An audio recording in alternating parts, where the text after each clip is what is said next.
Hi guys, आज की इस वीडियो में हम आधुनिक भारत के पार्ट 4 के बारे में पढ़ेंगे, जिसमें हम भारत के वायसराय, भारत में कांग्रेस और उसके महत्वपूर्ण अधिवेशन, 1857 की क्रांति और महात्मा गांधी से रिलेटेड इंपॉर्टेंट पॉइंट जो कि एग्जाम की दृष्टि से काफी इंपॉर्टेंट है, उन सारे पॉइंट को इस वीडियो में डिस्कस करेंगे।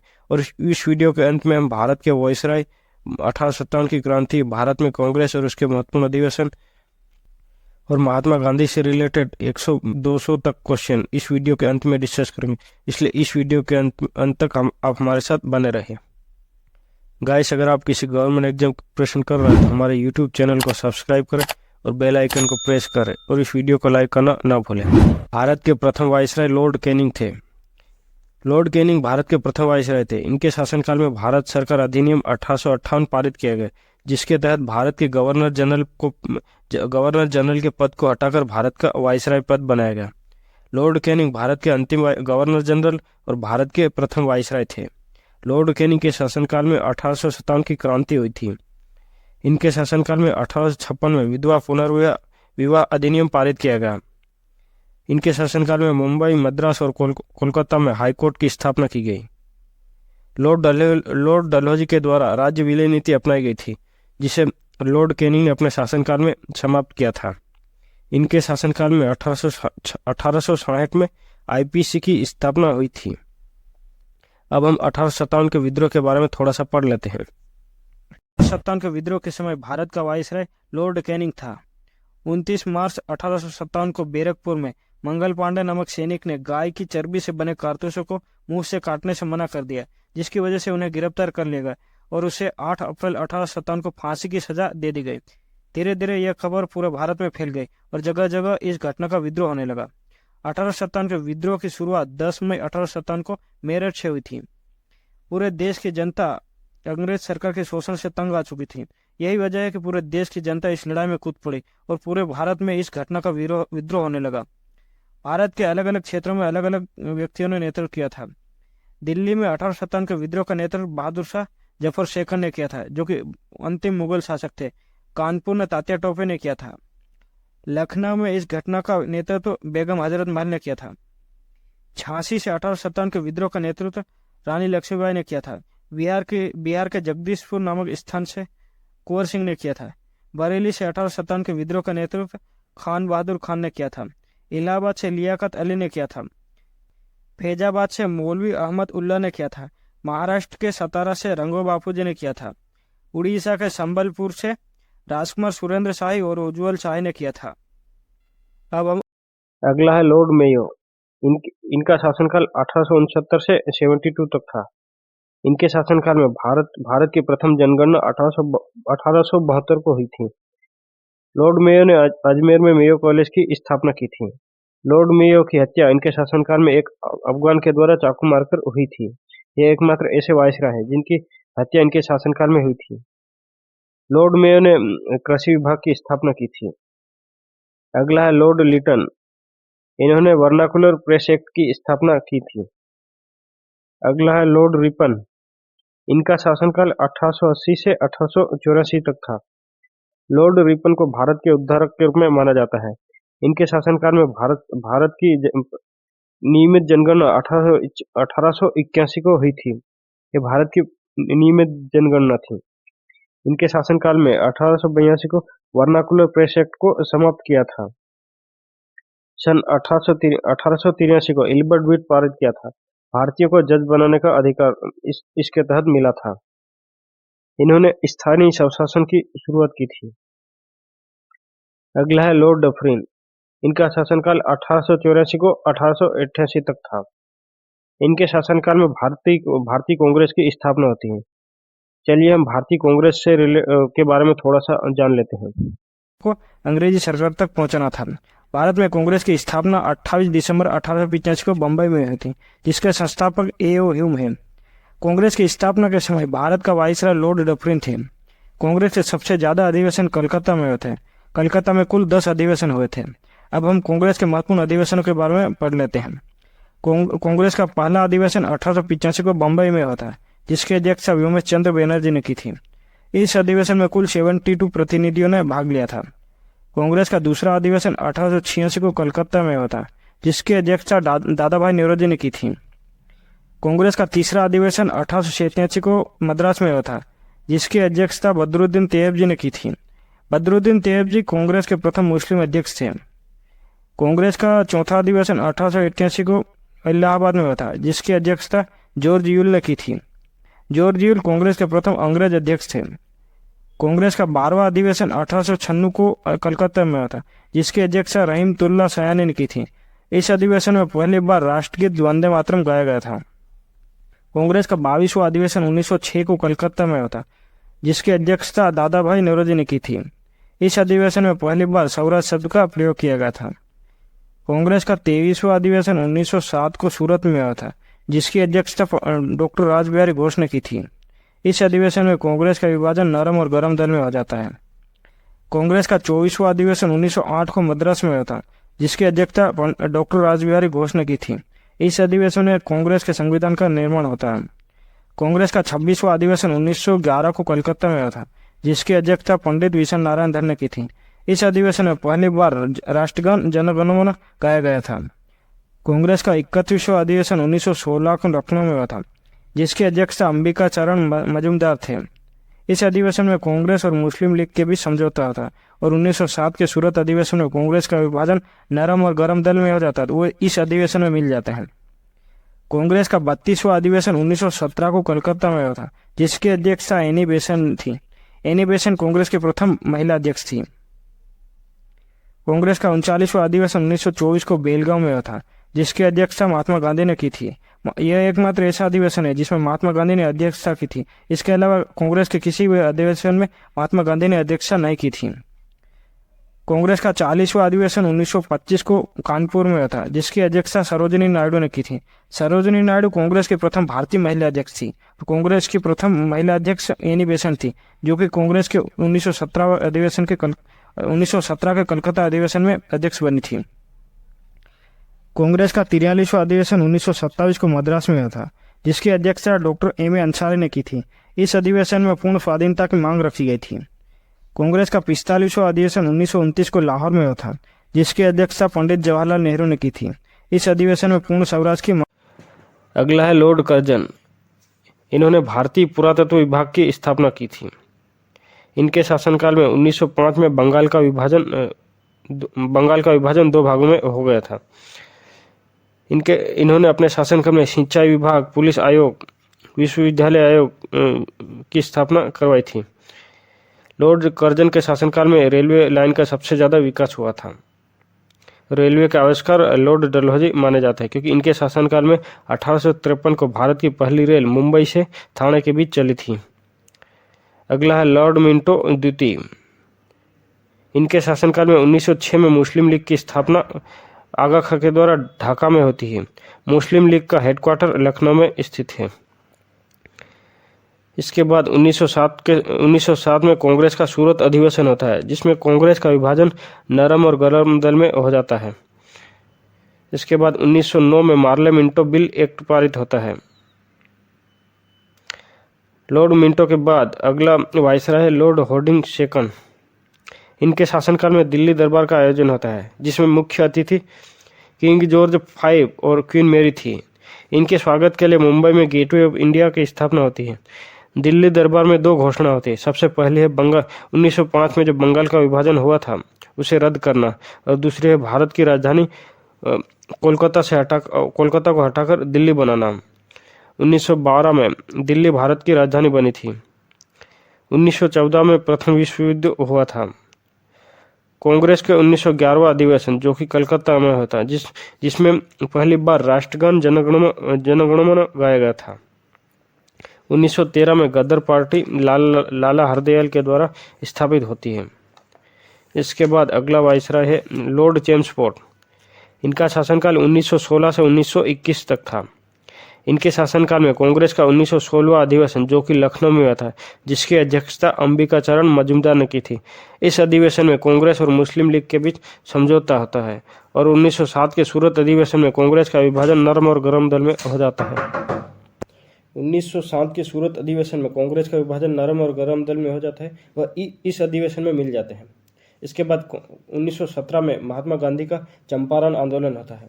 इस आंदोलन में इन्होंने बिहार के चंपारण में अंग्रेज भारतीय किसानों से ज़बरदस्ती नील की खेती करवाते थे, जिसकी वजह से उनके भूमि की उपजाऊ खत्म हो जाती थी। इस पर नील की खेती पर रोक लगाई थी इस अधिवेशन में। उसके बाद 1918 में खेड़ा आंदोलन होता है। 1907 के सूरत अधिवेशन में कांग्रेस का विभाजन नरम और गरम दल में हो जाता है, वह इस अधिवेशन में मिल जाते हैं। इसके बाद 1917 में महात्मा गांधी का चंपारण आंदोलन होता है, जिसमें अंग्रेज भारतीय किसानों से ज़बरदस्ती नील की खेती करवाते थे। इस आंदोलन में इन्होंने नील की खेती पर रोक लगाई थी। और उसके बाद 1918 में खेड़ा आंदोलन आता है, जिसमें महात्मा गांधी ने भारतीय किसानों के भूमि कर को माफ़ किया था। उसके बाद 1918 में दूसरा आंदोलन अहमदाबाद का मिल मजदूर आंदोलन होता है, जिसमें अहमदाबाद के मिल मजदूरों को काफ़ी महीनों से वेतन नहीं मिला था। इस आंदोलन में महात्मा गांधी ने भूख हड़ताल को एक हथियार के रूप में इस्तेमाल किया था और मजदूरों को उनका वेतन दिलवाया था। इसके बाद 1919 में रोलेट एक्ट पारित हुआ था, जिसे काला कानून कहते हैं। इस एक्ट के तहत केवल शक के आधार पर किसी भी व्यक्ति को गिरफ्तार कर लिया जाता है। इस एक्ट के तहत भारत में काफ़ी सारी गिरफ्तारियां होती है। इस एक्ट का भारत में काफ़ी विद्रोह हुआ और इसका हर जगह विरोध होने लगा। और इस एक्ट के विरोध में जलियांवाला बाग में एक सभा बुलाई गई। जब काफ़ी सारे लोग इकट्ठे हो गए थे, तब जनरल डायर ने गोली चलाने का आदेश दे दिया, जिसकी वजह से सैकड़ों लोग मारे जाते हैं और हजारों लोग घायल हो जाते हैं। इस घटना का भारतीयों के ऊपर काफ़ी बुरा असर पड़ा और इस घटना से भारतीय लोग काफ़ी नाराज़ हो गए। इस घटना से नाराज़ होकर महात्मा गांधी ने केसर हिंद की उपाधि वापस लौटा दी थी और रविंद्रनाथ टैगोर ने नाइटहुड की उपाधि वापस लौटा दी थी और 1920 में असहयोग आंदोलन की शुरुआत हुई थी। इसके बाद लॉर्ड रीडिंग, इनका शासनकाल 1921 से 1926 तक था। इनके शासनकाल में चोरी चोरा कांड 1922 में हुआ था, इसमें 20 से 23 पुलिसकर्मी को पुलिस थाने में आग लगा दी, जिसकी वजह से उनकी मृत्यु हो जाती है। इस हिंसक घटना की वजह से महात्मा गांधी काफ़ी नाराज होते हैं और असहयोग आंदोलन को रद्द कर देते हैं। उसके बाद 1925 में काकोरी कांड होता है, जिसमें सरकारी खजाना को ट्रेन से लूट लिया जाता है। लॉर्ड रीडिंग के शासनकाल में सिविल सेवा परीक्षा की शुरुआत होती है। इनके शासनकाल में 1923 में स्वराज पार्टी की स्थापना होती है। 1924 में एचआरए की स्थापना होती है। इसके बाद अगला वायसराय है लॉर्ड इरविन। इनका शासनकाल 1926 से 37 तक था। इनके शासनकाल में 1928 में हिंदुस्तान HSRA की स्थापना होती है। इनके शासनकाल में 1928 को संविधान बनाने के लिए साइमन कमीशन भारत आया था। साइमन कमीशन के सारे मेंबर अंग्रेज थे, जिसकी वजह से इसका काफ़ी विरोध होने लगा और साइमन गो बैक के नारे लगाए गए, जिसकी वजह से अंग्रेजों ने भारतीयों पर लाठीचार्ज किया और लाठीचार्ज करने की वजह से लाला लाजपत राय की मृत्यु हो जाती है। 1930 में सविनय अवज्ञा आंदोलन की स्थापना होती है।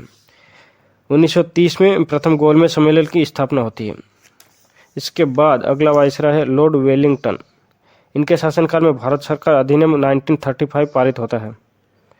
इनके शासन 1931 को दूसरा गोलमेज सम्मेलन होता है और 1932 को तीसरा गोलमेज सम्मेलन होता है। कुल 3 गोलमेज सम्मेलन थे। इसके बाद अगला वायसराय है लॉर्ड लिनलिथगो। इनका शासनकाल 1936 से 43 तक था। इनका शासनकाल सबसे लंबा समय का शासनकाल माना जाता है। इनके शासनकाल में भारत छोड़ो अधिनियम 1942 पारित किया गया था। इनके शासनकाल में क्रिप्स मिशन 1942 पारित किया गया था। इनके शासनकाल में पहला आम चुनाव पारित किया गया था। लॉर्ड लिनलिथगो, इनके शासनकाल में दूसरा विश्व युद्ध हुआ था। इसके बाद अगला वायसराय है Lord Mountbatten.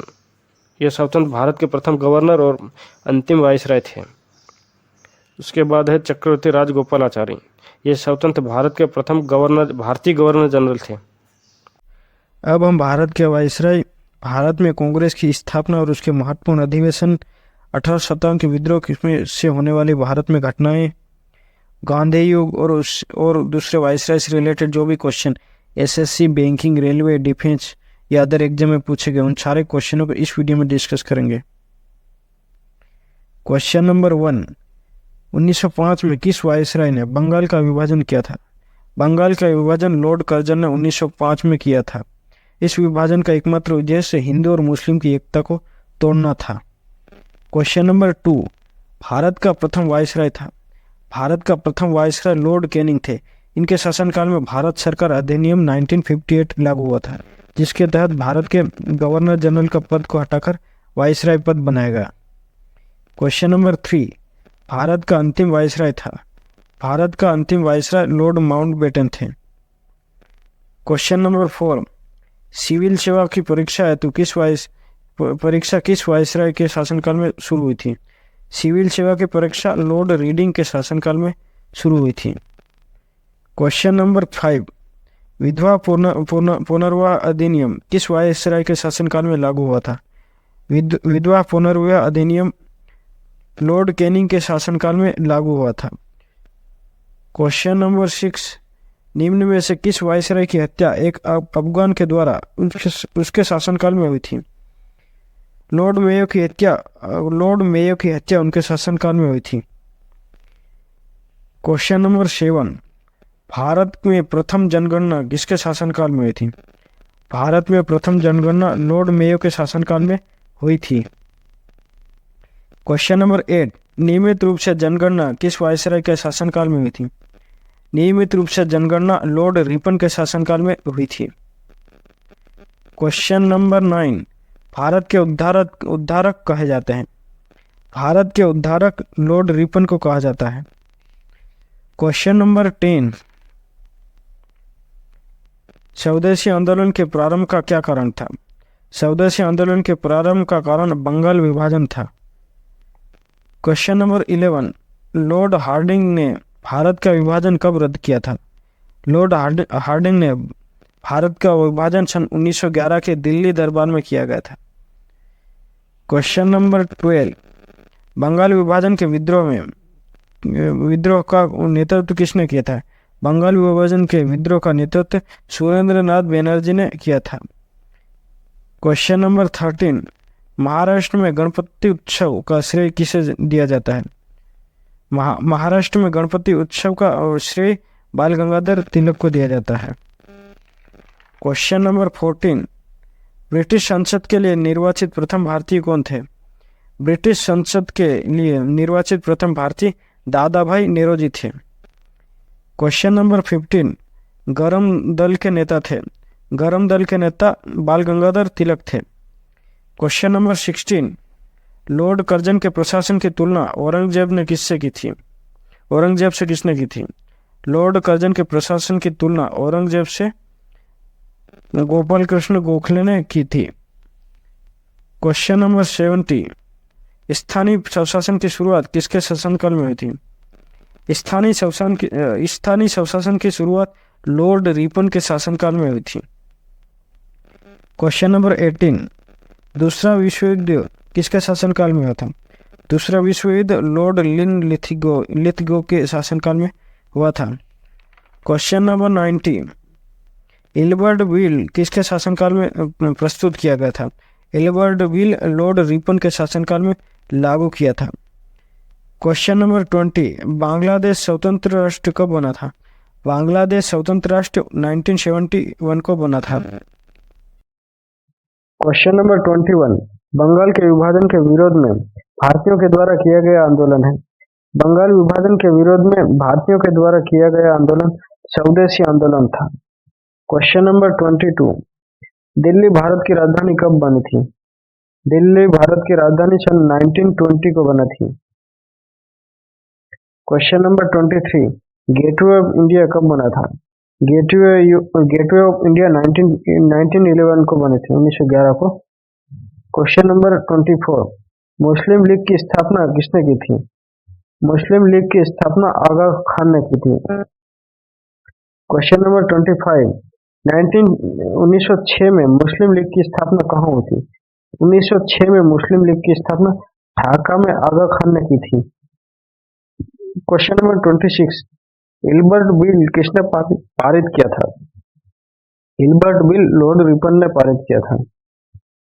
Question number 27, Bengal का विभाजन कब हुआ था? बंगाल का विभाजन 1905 में लॉर्ड कर्जन ने किया था। क्वेश्चन नंबर 28, बंगाल के विभाजन के समय भारत का वायसराय कौन था? बंगाल विभाजन के समय भारत का वायसराय लॉर्ड कर्जन थे। Question number 29,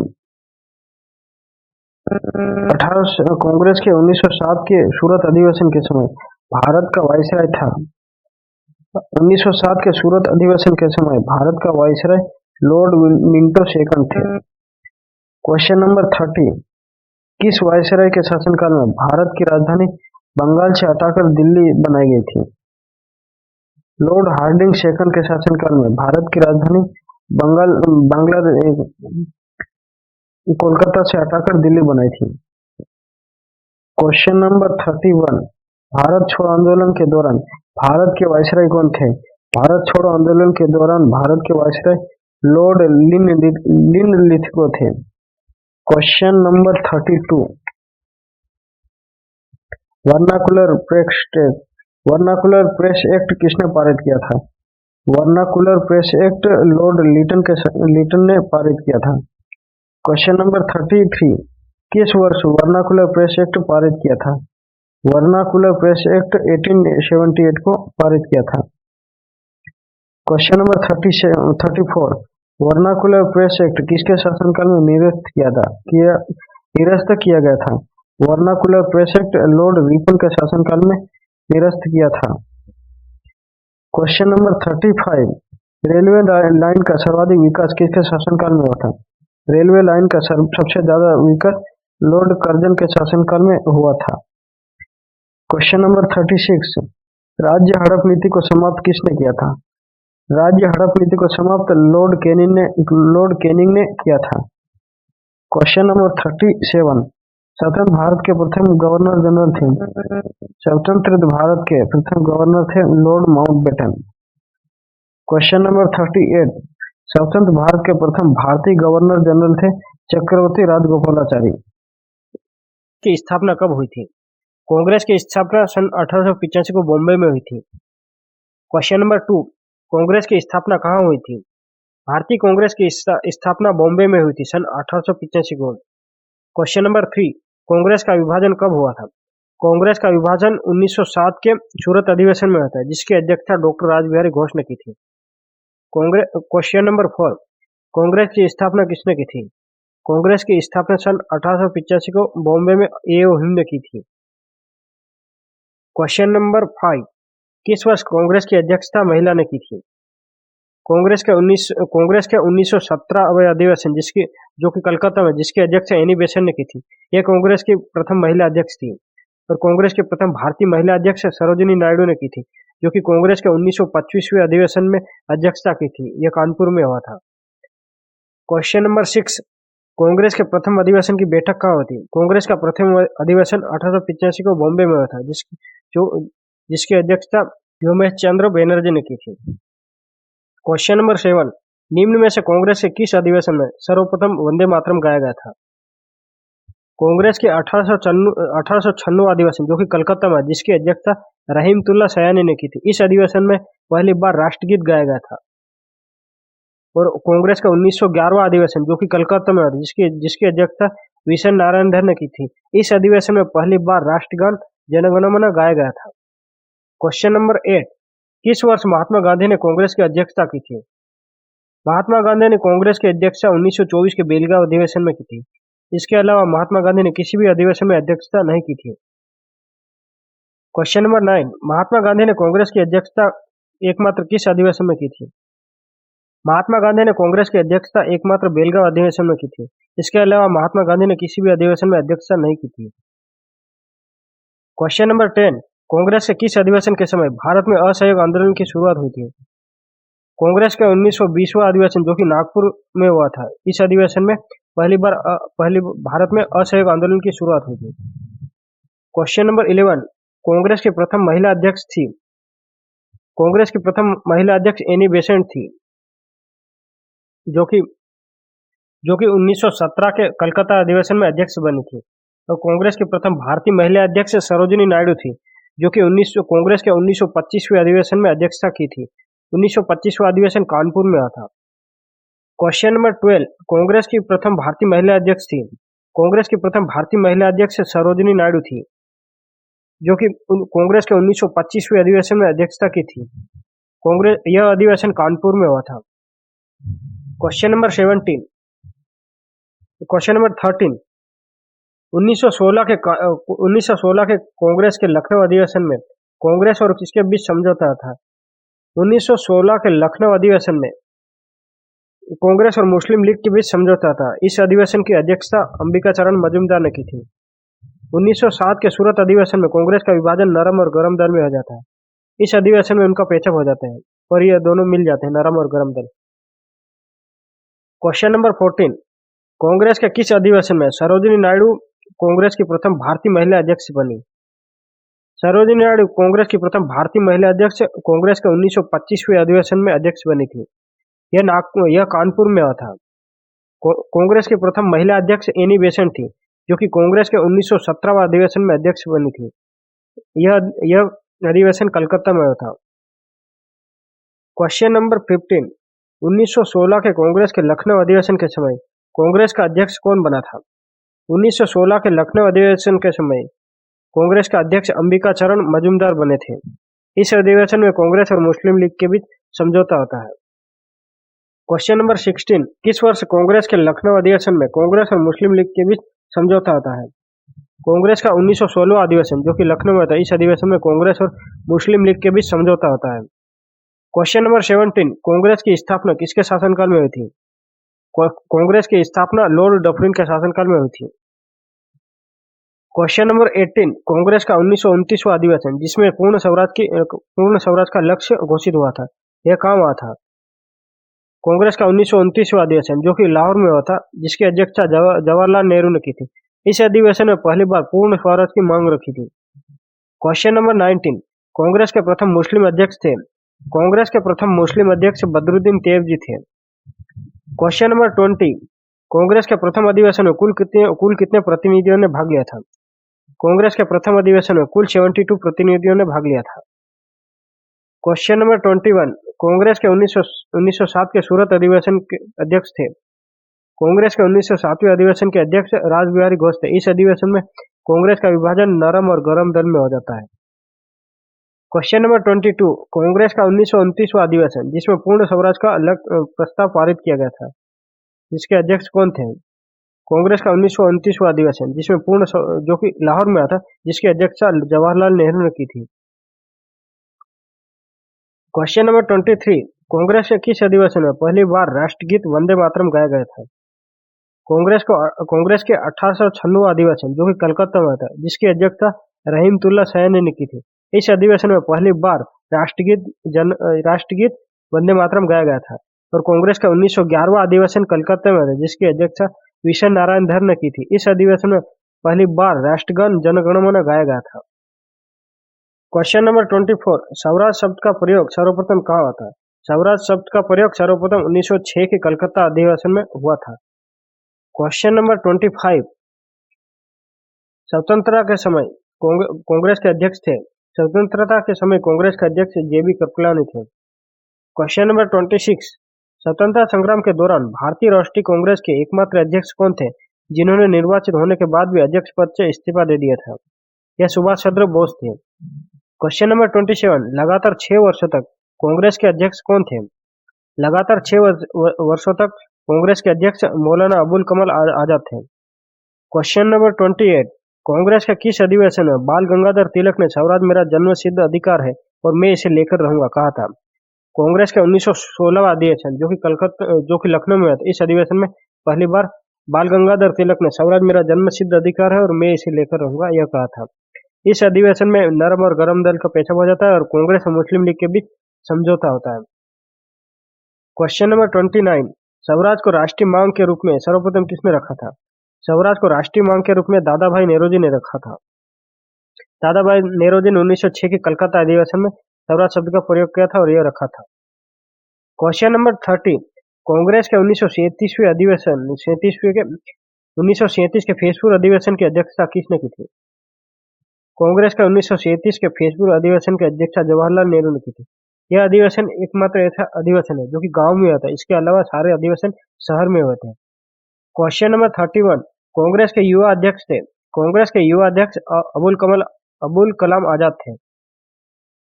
question number 32, Congress के प्रथम अंग्रेज अध्यक्ष थे। कांग्रेस के प्रथम अंग्रेज अध्यक्ष जॉर्ज यूल थे। क्वेश्चन नंबर 33, कांग्रेस के प्रथम अधिवेशन की अध्यक्षता किसने की थी?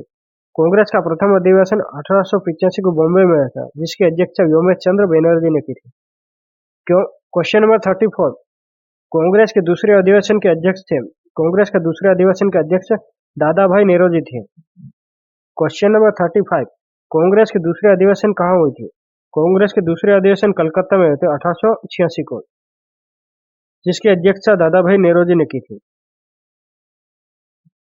क्वेश्चन नंबर 36, कांग्रेस की चौथी अधिवेशन कहाँ हुई थी? कांग्रेस की चौथी अधिवेशन इलाहाबाद में हुई थी, जिसकी अध्यक्षता जॉर्ज यूल ने की थी।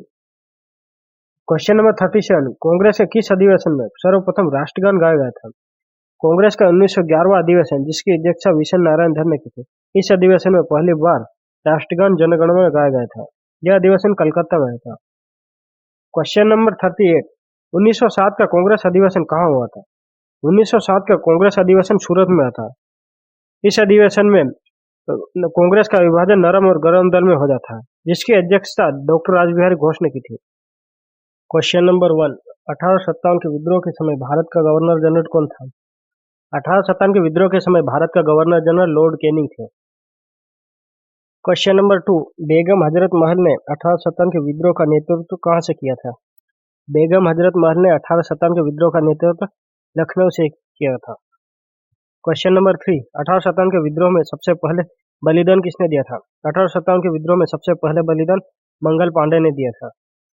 क्वेश्चन नंबर 4, 1857 के विद्रोह का कानपुर में नेतृत्व किसने किया था? 1857 के विद्रोह का कानपुर में नेतृत्व तात्या टोपे ने किया था। क्वेश्चन नंबर 5, 1857 के विद्रोह की शक्ति का सबसे महत्वपूर्ण तत्व क्या था? 1857 के विद्रोह का महत्वपूर्ण तत्व हिंदू मुस्लिम की एकता थी। क्वेश्चन नंबर 6, रानी लक्ष्मीबाई का मूल नाम क्या था? रानी लक्ष्मीबाई का मूल नाम मणिकर्णिका था। क्वेश्चन नंबर 7, 1857 के विद्रोह में अंग्रेजों का कट्टर दुश्मन था। 1857 के विद्रोह में अंग्रेजों का कट्टर दुश्मन मौलवी अहमदुल्ला शाह था। क्वेश्चन नंबर 8, 1857 के विद्रोह का नेतृत्व बिहार से किसने किया था? 1857 के विद्रोह का नेतृत्व बिहार से कुंवर सिंह ने किया था। क्वेश्चन नंबर 9, 1857 में किसने इलाहाबाद को आपातकालीन मुख्यालय बनाया था? 1857 में इलाहाबाद को आपातकालीन मुख्यालय उस समय के गवर्नर जनरल लॉर्ड कैनिंग ने किया, उस समय के वाइसराय लॉर्ड कैनिंग ने किया था। क्वेश्चन नंबर 10, 1857 के विद्रोह का नेतृत्व बरेली से किसने किया था? 1857 के विद्रोह का नेतृत्व बरेली से खान बहादुर खान ने किया था। क्वेश्चन नंबर 11, तात्या टोपे का मूल नाम क्या था? तात्या टोपे का मूल नाम रामचंद्र पांडुरंग था। क्वेश्चन नंबर 12, 1857 के विद्रोह में भाग लेने वाला मुगल बादशाह कौन था? 1857 के विद्रोह में भाग लेने वाला मुगल बादशाह बहादुर शाह सेकंड थे। यह अंतिम मुगल बादशाह थे। क्वेश्चन नंबर 13, निम्न में से किस मुगल शासक को अंग्रेजों ने बंदी बनाकर रंगून भेज दिया था? अंग्रेजों ने बहादुर शाह जफर सेकंड को बंदी बनाकर रंगून भेज दिया था।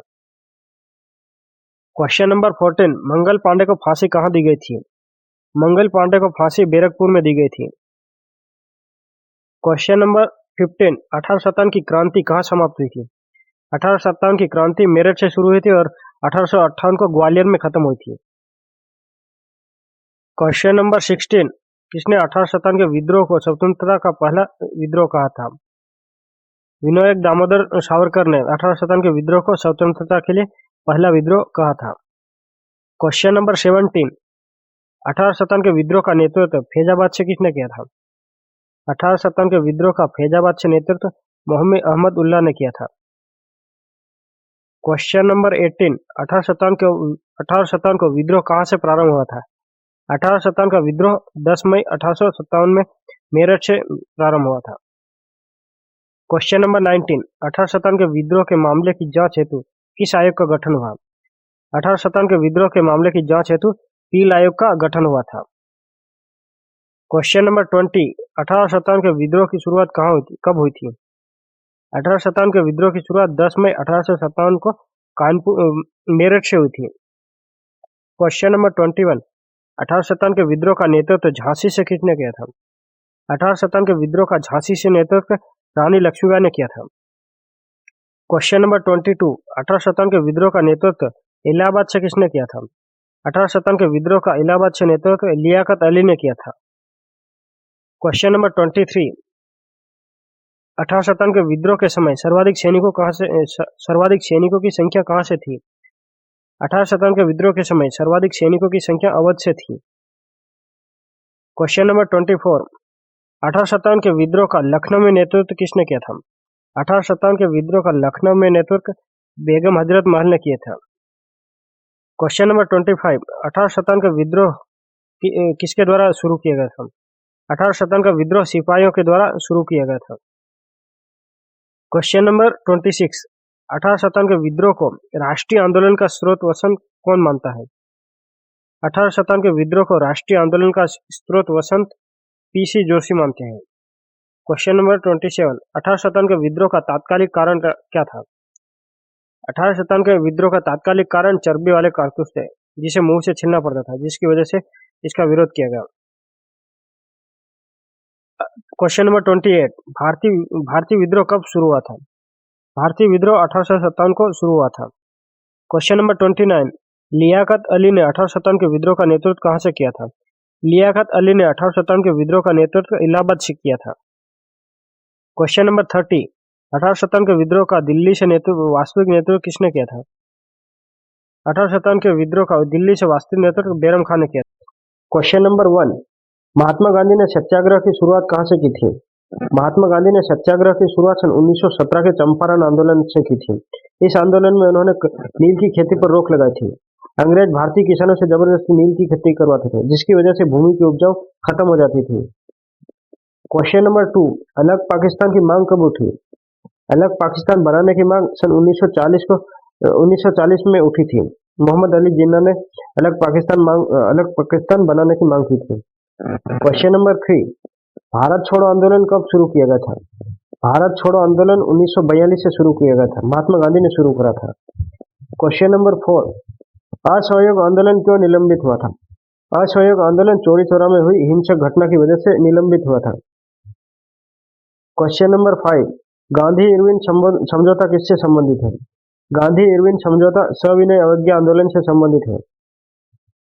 क्वेश्चन नंबर 6, निम्न में से किसने तीनों गोलमेज सम्मेलन में भाग लिया था? गोलमेज सम्मेलन कुल 3 हुए थे। तीनों गोलमेज सम्मेलन में बी.आर. अम्बेडकर ने भाग लिया था। महात्मा गांधी ने केवल दूसरे गोलमेज सम्मेलन में भाग लिया था। क्वेश्चन नंबर 7, गांधी जी दक्षिण अफ्रीका कितने वर्ष रहे थे? महात्मा गांधी दक्षिण अफ्रीका 1893 उस समय गए थे और 1915 में वापस लौटे थे। कुल 21 वर्ष इन्होंने बिताए थे दक्षिण अफ्रीका में। क्वेश्चन नंबर 8, गांधी जी ने किस आंदोलन में भूख हड़ताल को एक हथियार के रूप में प्रयोग किया था? महात्मा गांधी ने 1918 का अहमदाबाद मिल मजदूर आंदोलन में भूख हड़ताल को एक हथियार के रूप में इस्तेमाल किया था। इसमें कई महीनों से अहमदाबाद के मिल मजदूरों को वेतन नहीं मिला था। क्वेश्चन नंबर 9, जलियांवाला बाग में गोली चलाने का आदेश किसने दिया था? जलियांवाला बाग में गोली चलाने का आदेश जनरल डायर ने दिया था। क्वेश्चन नंबर 10, भारत और पाकिस्तान का विभाजन किस योजना के अंतर्गत हुआ था? भारत और पाकिस्तान के विभाजन का विभाजन माउंटबेटन योजना के तहत हुआ था। क्वेश्चन नंबर 11, जलियांवाला बाग हत्याकांड के समय भारत का वायसराय कौन था? जलियांवाला बाग हत्याकांड 1919 को हुआ था। जलियांवाला बाग हत्याकांड के समय भारत का वायसराय लॉर्ड चेम्सफोर्ड थे। क्वेश्चन नंबर 12, महात्मा गांधी ने किस गोलमेज सम्मेलन में भाग लिया था? महात्मा गांधी ने दूसरे गोलमेज सम्मेलन में भाग लिया था। अब तक कुल 3 गोलमेज सम्मेलन हुए थे। तीनों गोलमेज सम्मेलन में बी.आर. अम्बेडकर में भाग लिया था। Question number 13, Simon commission Bharat में आया था। साइमन कमीशन सन 1928 को भारत में आया था। क्वेश्चन नंबर 14, स्वराज पार्टी की स्थापना की गई थी। स्वराज पार्टी की स्थापना 1923 में की गई थी। क्वेश्चन नंबर 15, साइमन कमीशन का बहिष्कार का कारण था। साइमन कमीशन भारत में 1928 में कानून बनाने के लिए आया था। साइमन कमीशन के सारे अधिकारी अंग्रेज थे, इसी वजह से इसका बहिष्कार होने लगा था और साइमन गो बैक के नारे लगाए गए थे। क्वेश्चन नंबर 16, हंटर आयोग का गठन हुआ था। हंटर आयोग का गठन जलियांवाला बाग हत्याकांड की निगरानी के लिए हुआ था। इसके जांच पड़ताल के लिए किया गया था।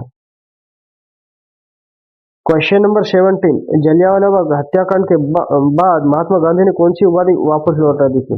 जलियांवाला बाग हत्याकांड से नाराज होकर महात्मा गांधी ने केसर हिंद की उपाधि वापस लौटा दी थी और रविंद्रनाथ टैगोर ने नाइटहुड की उपाधि वापस लौटा दी थी। क्वेश्चन नंबर 18, महात्मा गांधी के राजनीतिक गुरु थे। महात्मा गांधी के राजनीतिक गुरु गोपाल कृष्ण गोखले थे। क्वेश्चन नंबर 19, काला कानून किसे कहते हैं? काला कानून रोलेक्ट एक्ट को कहते हैं। इस एक्ट के तहत बिना किसी सबूत के किसी भी व्यक्ति को गिरफ्तार कर लिया जाता है, केवल शक के आधार पर। क्वेश्चन नंबर 20, जलियांवाला बाग हत्याकांड के समय भारत का वायसराय कौन था?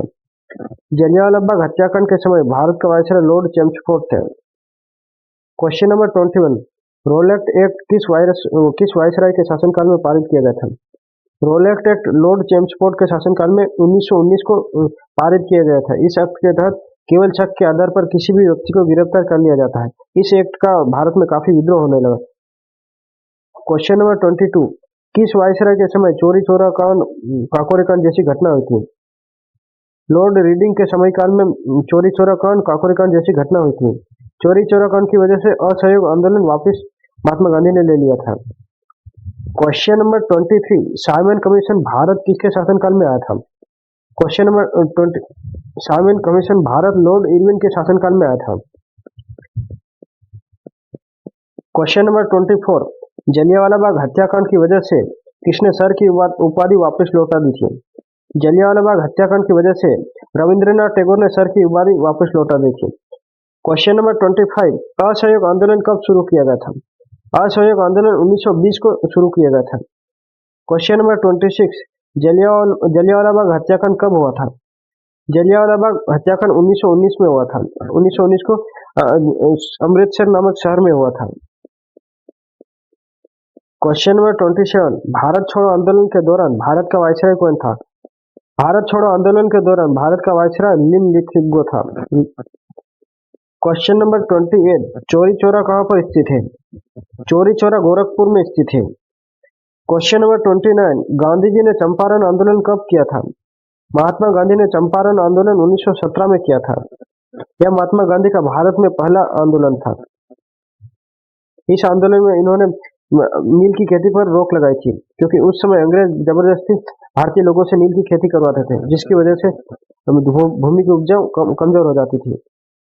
क्वेश्चन नंबर 30, रोलेक्ट एक्ट कब पारित हुआ था? रोलेक्ट एक्ट सन 1919 को पारित हुआ था। इस एक्ट के तहत केवल शक के आधार पर किसी भी व्यक्ति को गिरफ्तार कर लिया जाता था, जिसकी वजह से इसे काला कानून कहते हैं। क्वेश्चन नंबर 31, जलियांवाला बाग हत्याकांड के विरोध में कौन सा आंदोलन हुआ? जलियांवाला बाग हत्याकांड के विरोध में असहयोग आंदोलन हुआ। सन 1922 में गोरखपुर के निकट चोरी चोरा नामक स्थान में कुछ भारतीयों ने अंग्रेजी थाने में आग लगा दी, जिसकी वजह से 22 से 23 पुलिसकर्मी की मृत्यु हो जाती है। इस हिंसक घटना की वजह से महात्मा गांधी ने असहयोग आंदोलन वापस ले लेते हैं। क्वेश्चन नंबर 32, सविनय अवज्ञा आंदोलन की शुरुआत कब की गई थी? सविनय अवज्ञा आंदोलन की शुरुआत 1930 में की गई थी। क्वेश्चन नंबर 33, क्रिप्स मिशन कब पारित किया गया था? क्रिप्स मिशन सन 1942 को पारित किया गया था। क्वेश्चन नंबर 34, जलियांवाला बाग हत्याकांड किसके कारण हुआ था? जलियांवाला बाग हत्याकांड रोलेक्ट एक्ट 1919 के रोलेक्ट एक्ट के कारण हुआ था, क्योंकि इस एक्ट के तहत केवल शक के आधार पर किसी भी व्यक्ति को गिरफ्तार कर लिया जाता था, जिसकी वजह से भारत में काफी सारी गिरफ्तारियां होती। जलियांवाला बाग में भारतीय लोग ने एक सभा बुलाई थी। क्वेश्चन नंबर 35, किस वर्ष महात्मा गांधी ने कांग्रेस की अध्यक्षता की थी? महात्मा गांधी ने कांग्रेस की अध्यक्षता 1924 के बेलगांव अधिवेशन में की थी। इसके अलावा महात्मा गांधी ने कांग्रेस के किसी भी अधिवेशन में अध्यक्षता नहीं की थी। क्वेश्चन नंबर 36, महात्मा गांधी ने कांग्रेस की अध्यक्षता एकमात्र किस अधिवेशन में की थी? महात्मा गांधी ने कांग्रेस की अध्यक्षता 1924 के बेलगांव अधिवेशन में की थी। इसके अलावा महात्मा गांधी ने किसी भी अधिवेशन में अध्यक्षता नहीं की थी। इसके अगले पार्ट का वीडियो देखने के लिए ये वाला वीडियो देखें। गाइस, अगर आपको लगता है कि हमारा यूट्यूब चैनल आपके लिए हेल्पफुल है तो हमारे चैनल को सब्सक्राइब करें और बेल आइकन को प्रेस करना ना भूलें। इस वीडियो को लाइक जरूर करें, अपने दोस्तों के साथ शेयर करें। धन्यवाद।